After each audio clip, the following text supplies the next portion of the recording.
Bismillahirrahmanirrahim. Wa min khasaisis salati, dan sebagian dari kekhususan salat itu, annal birral ilahiyya, bahwasanya kebaikan ketuhanan, kebaikan yang datang dari Tuhan, yatanasaru,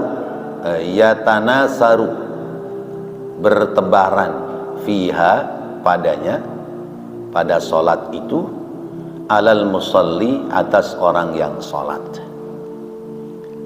Kekhususan dalam hal solat bahwa kebaikan dari Allah akan bertebaran mengenai kepada orang yang solat.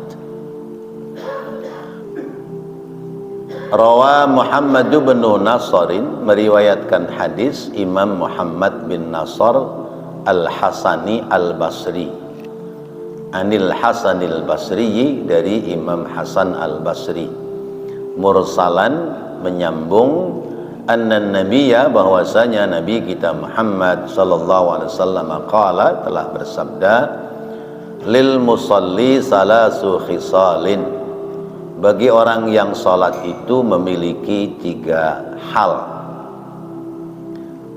Yatanasaru, bertebaran, albirru, kebaikan, min ananis samai, dari awan yang ada di langit, ila mafraqi ra'sihi, sampai kepada ubun-ubun dari kepala orang yang salat. Wa tahuffu, dan mengelilingi, bihi, kepadanya, kepada orang yang salat, al malaikatu, para malaikat, min ladun qadamaihi, dari arah kedua kakinya, ila ananis samai, sampai kepada awan atas langit, ya, awan di langit. Wa yunadihi, dan para malaikat itu, wa yunadihi, dan memanggil kepadanya, munadin, sang pemanggil, lau ya'lamul musalli man yunaji man fatala. Lau ya'lamu, seandainya mengetahui, al musalli, orang yang salat, man, apa, yunaji, yang dia munajatkan, yang dia harapkan, ma in fatala, maka tiada dia akan bergeser dari pekerjaan salatnya. Bapak-bapak, hadirin dan saudara-saudara yang dirahmati Allah, keutamaan melaksanakan ibadah salat. Salat itu adalah pokok dalam Islam, ya, sesudah syahadat, salat. Kalau syahadat itu ikrar, pengakuan. Kalau salat itu bukti, salat itu pekerjaan. Maka salat menjadi bukti tanda orang beriman. Pernah saya sampaikan bahwa Rasul menyampaikan, likulli syai'in alamun wa alamul imani as-salat. Tiap-tiap sesuatu itu ada tandanya, dan tandanya orang beriman adalah salat. Kalau salat, tandanya ada iman. Kalau ora salat, ora ono iman. Masya Allah. Nah, tinggal kita lihat orang-orang di sekitar kita, apakah mayoritasnya ahli salat atau mayoritasnya banyak meninggalkan salat. Kalau mayoritasnya ahli salat, berarti lingkungan kita banyak dikelilingi oleh orang-orang beriman. Ketika lingkungan dikelilingi oleh orang-orang beriman, maka lingkungan itu menjadi baldatun thayyibatun wa rabbun ghafur, ya, kampung yang baik, yang diberkahi oleh Allah. Tapi kalau lingkungannya dikelilingi oleh orang-orang yang tidak sholat, sementara meninggalkan sholat itu tidak ada tanda iman, berarti lingkungannya lebih banyak orang-orang munafik. Nah, salat mengandung keistimewaan bagi tiap pribadi orang yang salat. Dijelaskan dalam hadis ini bahwa Rasulullah SAW menyampaikan, ya, bagi orang salat itu memiliki 3 tanda. Tanda yang pertama, yatanazarul birru min ananis samai ila mafraqi ra'sihi, yaitu orang yang salat itu mendapatkan, ya, tebaran kebaikan dari langit sampai ke ubun-ubun kepalanya, ya, mendapatkan keberkahan Allah, ya, turun dari langit sampai ke badannya. Maka berarti orang yang salat dia telah meraih keberkahan dari Allah. Yang kedua, wa tahuffu bihil malaikatu min ladun qadamaihi ila ananis samai. Orang yang salat itu dikelilingi oleh malaikat, ya. Malaikat mengelilinginya. Dari mana itu? Dari atas langit, ya, sampai dari kedua belah kakinya sampai ke langit. Berarti banyak malaikat, bukan satu malaikat saja mengelilingi orang-orang yang sholat. Nah, malaikat itu jumlahnya berapa? Rasulullah menyampaikan bahwa diibaratkan Allah menciptakan makhluk 100%, ya, itu 90%-nya adalah diisi malaikat. Ya, ibarat kata Allah menciptakan makhluk jumlahnya 100%, 90%-nya malaikat. Yang 10% itu jin, manusia, setan. Berarti hanya 10%. Itu pun dibagi 3, ya. Ya. Jadi lebih banyak golongan para malaikat. Karena itu pantas setiap orang yang mengerjakan ibadah salat dikelilingi oleh para malaikat yang tentu malaikat itu tidak sekedar mengelilingi kayak orang bagi-bagi duit dikerubutin banyak orang, tidak seperti itu. Tapi mengelilinginya malaikat adalah beristighfar, memohonkan ampun kepada orang yang dikelilinginya. Jadi seandainya kita tahu tadi kita sholat subuh dikelilingi malaikat, subhanallah, berapa banyak itu malaikat yang mengelilingi kita dalam jamaah sholat subuh.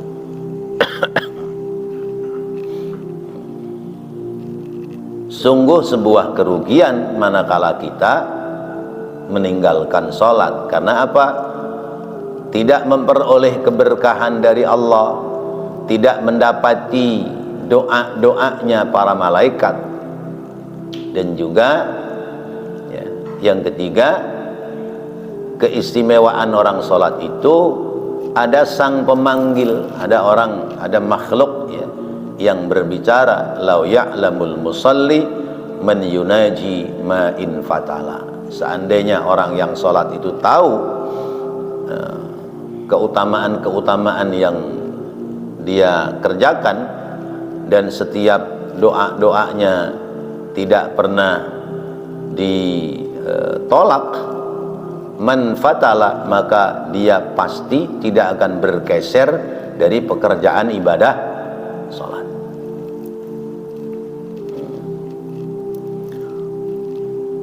Kata Sayyidina Ali karramallahu wajhah, ketika beliau menggambarkan salatnya Rasulullah bersama dengan para sahabat, ya, salat subuh Rasulullah dengan para sahabat, itu digambarkan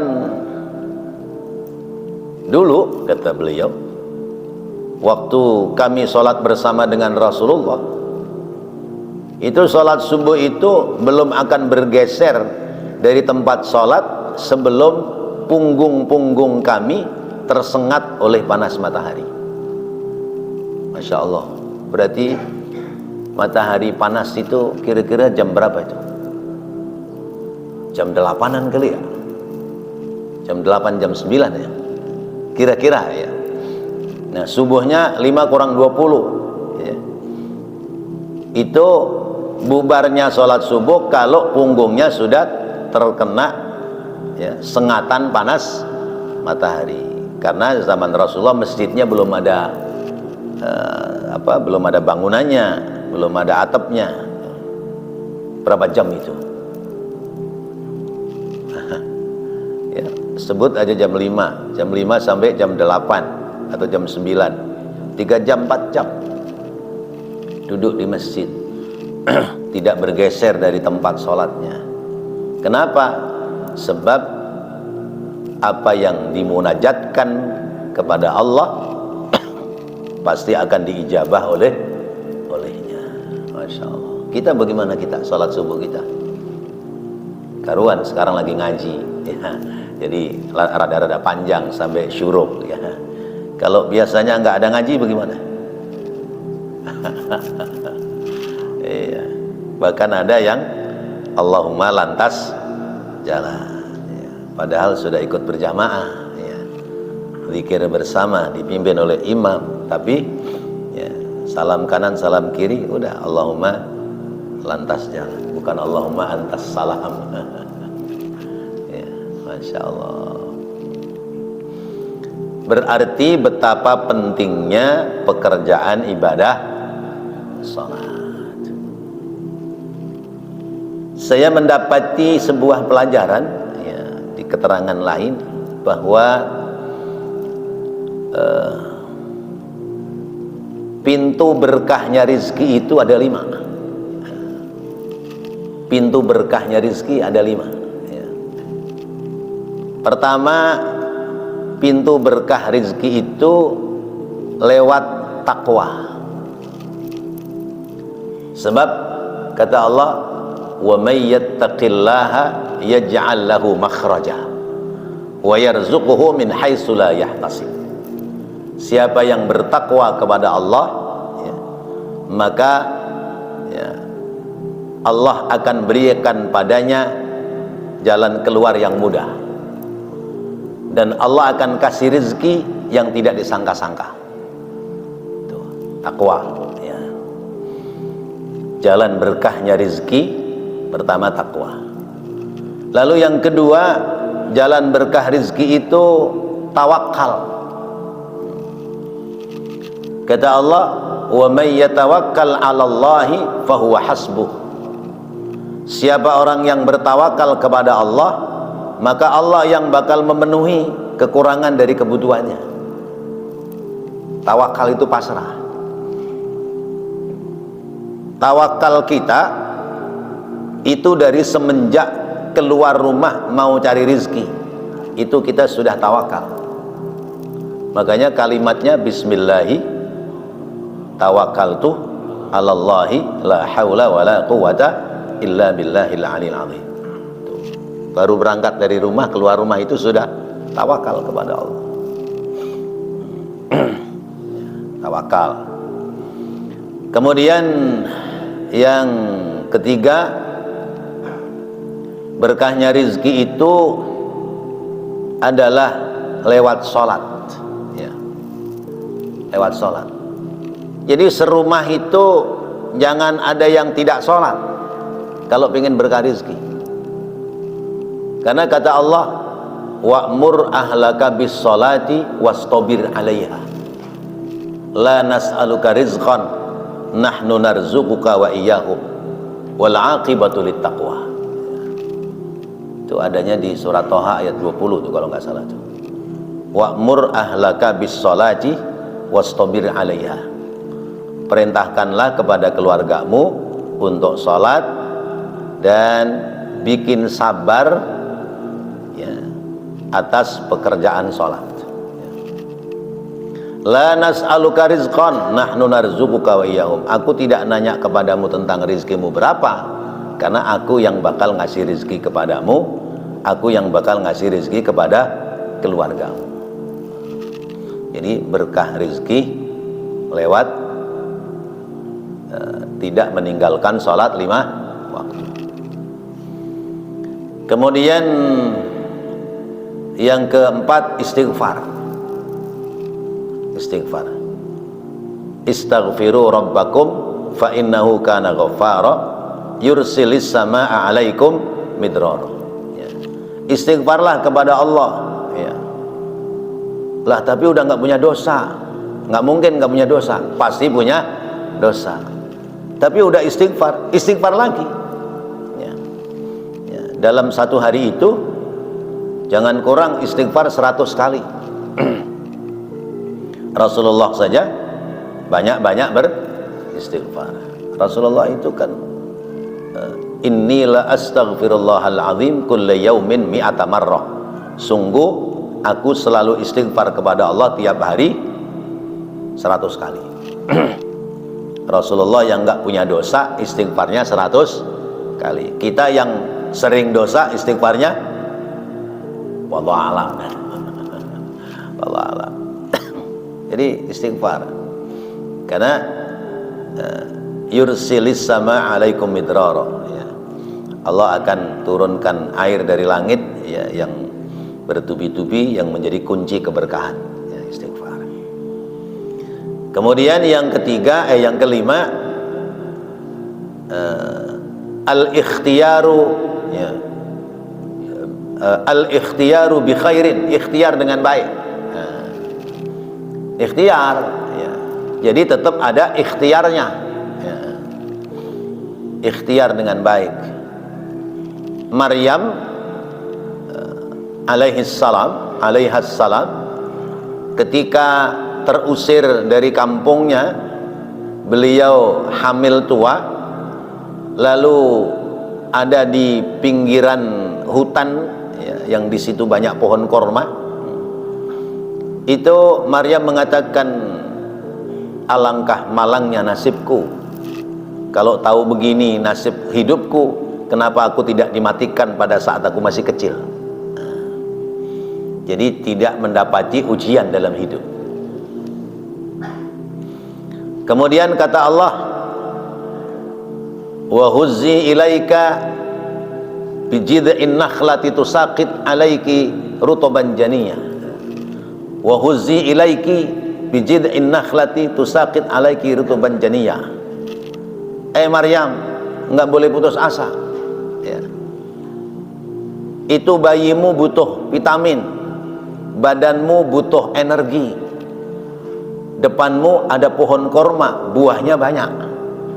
Goyang-goyang aja itu pohon korma, nanti buahnya bakal pada jatuh dan jadikan kau makanan. Bayangkan Pak, korma pohonnya segede apa?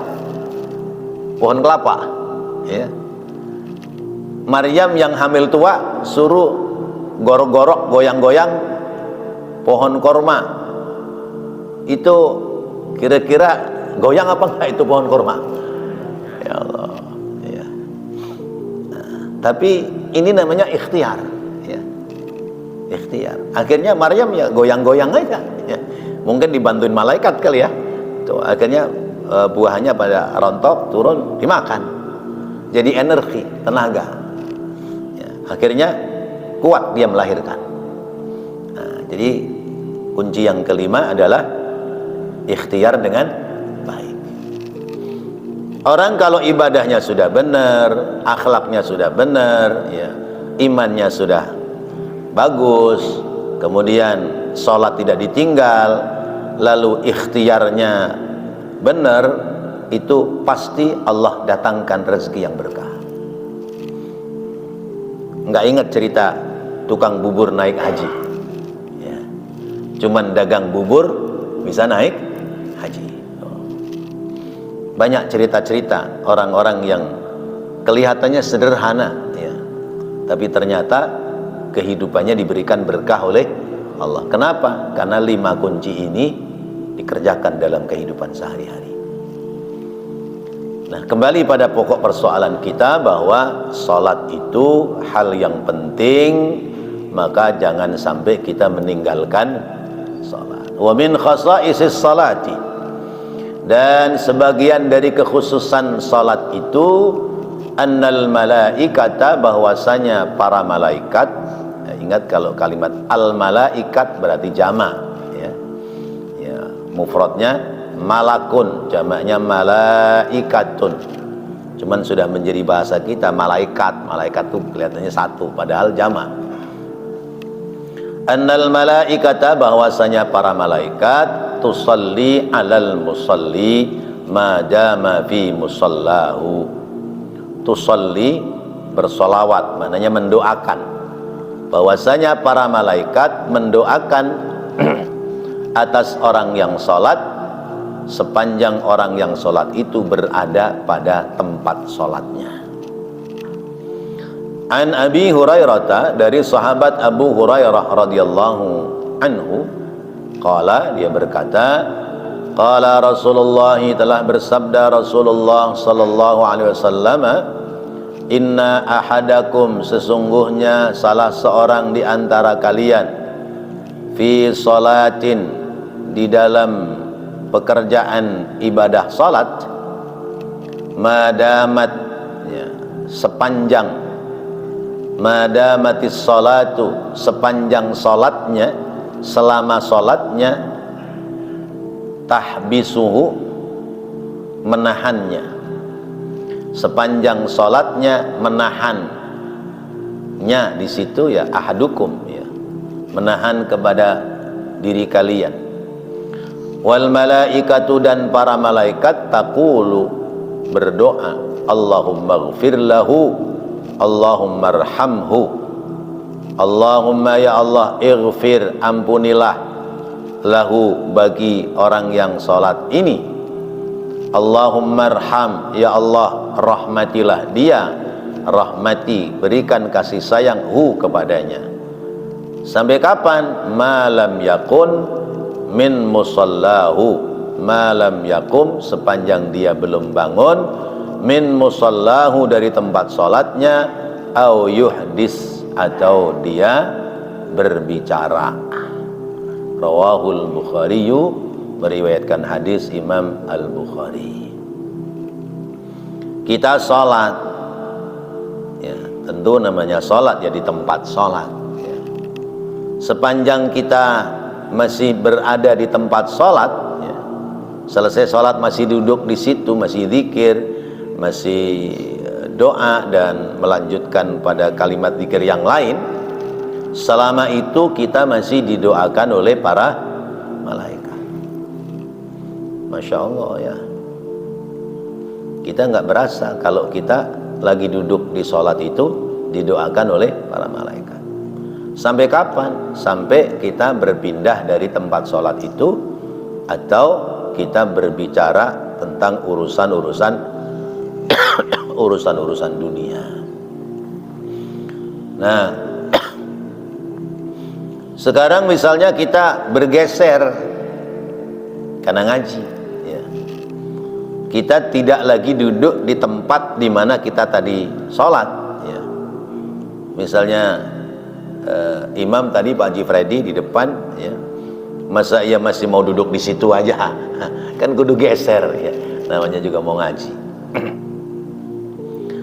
Nah, madamatis sholatu, ya, itu bisa dikatakan madamat fi musallahu, selama dia sedang berada di tempat sholat, selama masih ada di musola itu, selama masih ada di masjid itu, masih ada rangkaian dengan ibadah sesudah sholat, maka selama itu dia masih mendapatkan doa dari malaikat. Masya Allah, ya, dari semenjak kita berdiri, kita ruku, sujud, terus sampai salam, sampai zikir, sampai doa, kemudian kita bergeser, ya, karena ada kegiatan sesudah sholat, ya, tapi masih ada dalam masjid, ya, sampai nanti rapi kita taklim, ya, bersambung biasanya sarapan, nggak tahu nih ada sarapan apa enggak ini. Roman-romannya mah ada biasanya ya, apalagi pembukaan tuh. Nah, berarti masih tetap mendapatkan bagian doa dari malaikat.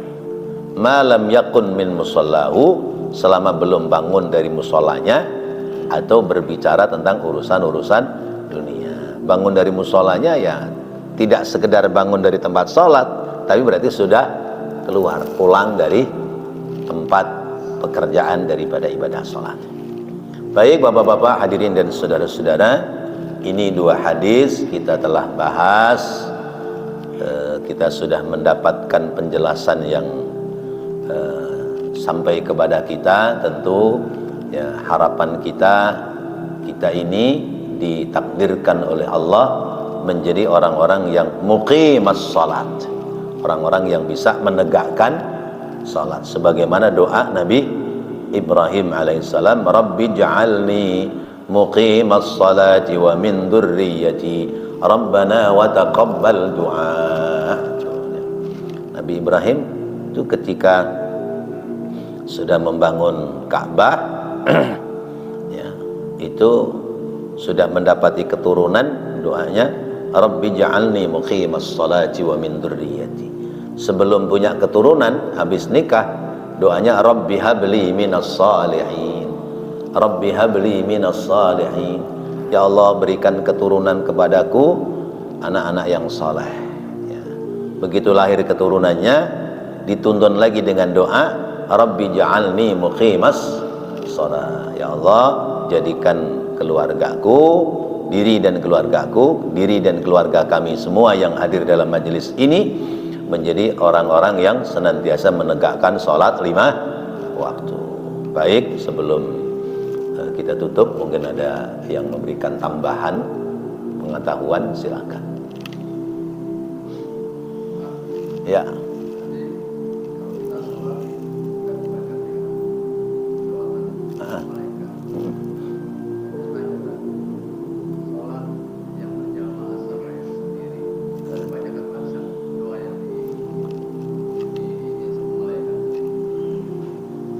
Salat yang mendapatkan doa dari malaikat itu salat sendiri atau salat berjamaah.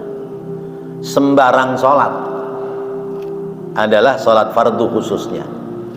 Mau salat sendiri, mau salat berjamaah, itu mendapatkan bagian doa dari malaikat.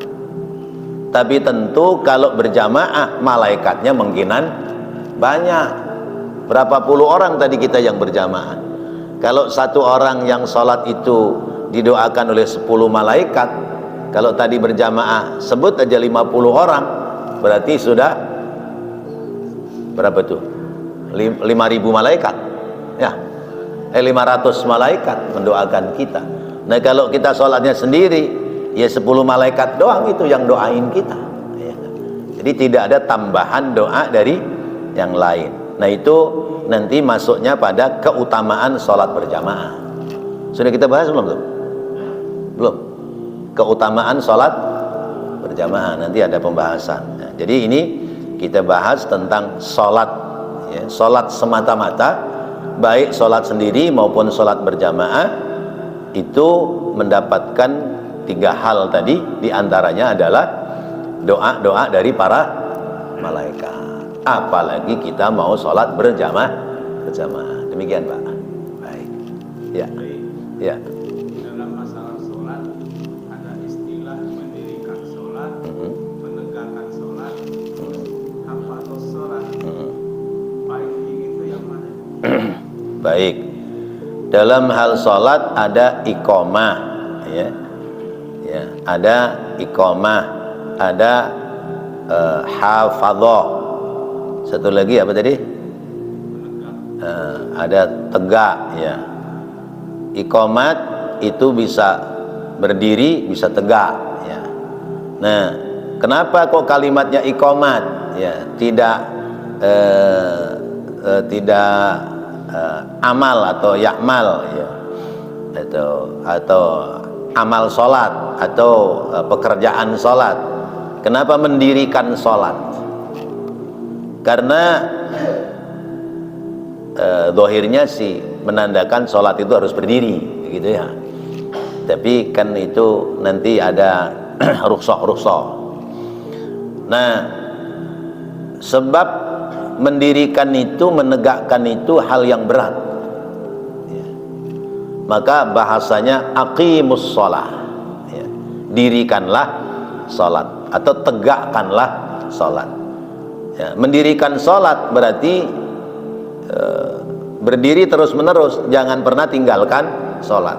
Menegakkan sholat artinya adalah sholatmu nggak boleh belang belentong, kemudian istiqomah pada waktunya, ya.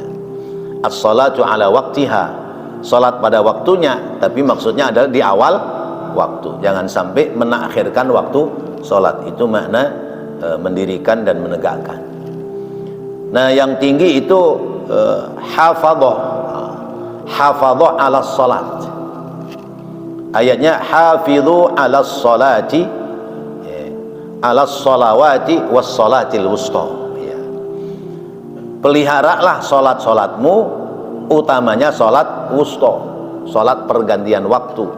Ada yang memaknai sholat asar, ada yang memaknai subuh dan asar, ya. Itu muhafadhah. Muhafadhah itu berarti merawat, ya. Merawat, mengatur, menata, ya. Menata pekerjaan sholatnya, di samping ada di awal waktu, dikerjakanlah dengan berjamaah. Sebagai orang laki-laki, kerjakan berjamaah itu ada di dalam masjid. Nah, itu namanya muhafadhah. Lebih berat mana itu? Muhafadhah apa iqamah? Ya, muhafadhah, memelihara, ya. Sholat di awal waktu dengan berjamaah di tempat sholat. Itu muhafadhah. Kalau iqamat, yang penting dikerjakan pada waktunya, ya, tidak ditinggalkan, itu tegak. Berarti kalau ditanya tinggian mana, ya sesungguhnya sama-sama punya nilai tersendiri. Tapi kalau disebut tinggian mana, tinggian muhafadhah. Sebab muhafadhah ala sholawatil khamsi, memelihara, ya, menjaga, merawat sholat yang lima waktu. Baik, satu lagi, ya. Kalau tadi sholat itu akan, kalau misalnya setelah sholat kita rapat, kita ngobrol, masih didoakan gitu. Ketika sedang sholat, selama berada di dalam sholat, berarti sedang tetap dalam doa malaikat. Bagaimana kalau selesai sholat terus rapat, ya. Rapat pembentukan panitia korban, misalnya begitu, ya. Itu yang dibicarakan duniawi apa ukhrawi? Ukhrawi, ya. Karena urusan ibadah, maka insya Allah masih tetap dalam doanya malah malaikat. Tapi kalau habis selesai sholat, ini berdua nih, ya, berdua mampir sholat di masjid kita di Al-Amaliyah.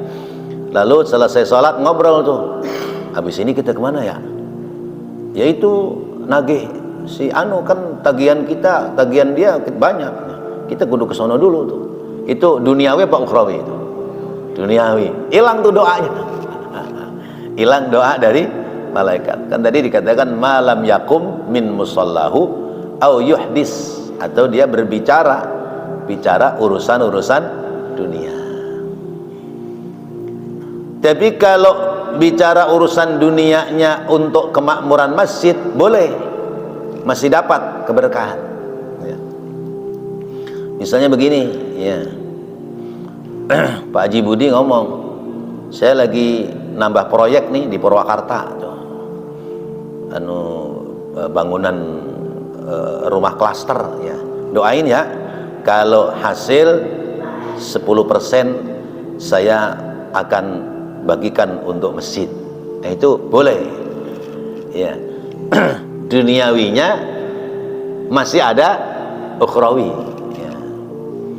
Atau misalnya renovasi masjid, ya, bikin jendela sama tukang apa dan sebagainya, kan itu kan dohirnya duniawi, tapi masih untuk kepentingan masjid, kepentingan ibadah.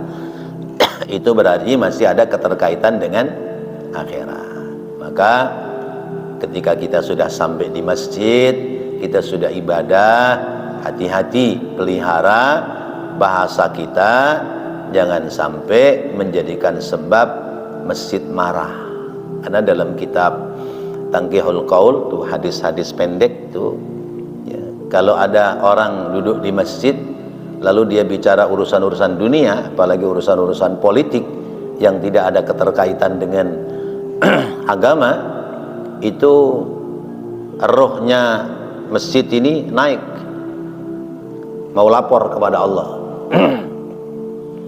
Ketemu malaikat, rohnya Amalia mau kemana? Mau lapor sama Allah. Mengada apaan? Tuh di punggung saya ada orang habis sholat ngobrolnya urusan dunia, bahkan ngomongin orang lain, ya, riba itu. Saya nggak terima, saya mau lapor kepada Allah. Kata malaikat, udah kamu turun aja, saya yang laporin kepada Allah. Itu ada tuh di hadis-hadis pendek di kitab Tanqihul Qaul. Maka kita harus hati-hati, utamanya selama ada di dalam masjid. Selebihnya ya di mana saja kita harus berhati-hati. Demikian, wallahu a'lam bissawab. Mudah-mudahan apa yang kita bahas, kita pelajari menjadi tambahan ilmu yang bermanfaat. Amin ya Allah ya rabbal alamin. Rabbana taqabbal minna innaka antas samiul alim wa tub alaina innaka antat tawwabur rahim. Rabbighfir warham wa anta khairur rahimin. Allahumma inna nas'aluka khaira hadzal yawm fathahu wa nasrahu wa nurahu wa barakatahu wa hudah. Allahumma inna nas'aluka khaira hadzal yawm wa khaira ma fi wa khaira ma qablahu wa khaira ma ba'dah wa na'udzu bika min syarri hadzal yawm wa syarri ma fi wa syarri ma qablahu wa syarri ma ba'dah. Allahumma inna nas'aluka min fujaatil khair wa na'udzu bika min fujaatil syarr. Allahumma inna nas'aluka al-'afwa wal 'afiyah wal mu'afata ad-da'imah fid dini wad dunya wal akhirah. Rabbana atina fid dunya hasanah wa fil akhirati hasanatan wa qina 'adzaban nar. Wa sallallahu ala sayyidina Muhammad wa ala alihi wa sahbihi wa sallam. Walhamdulillahi rabbil alamin. Wassalamu alaikum warahmatullahi wabarakatuh.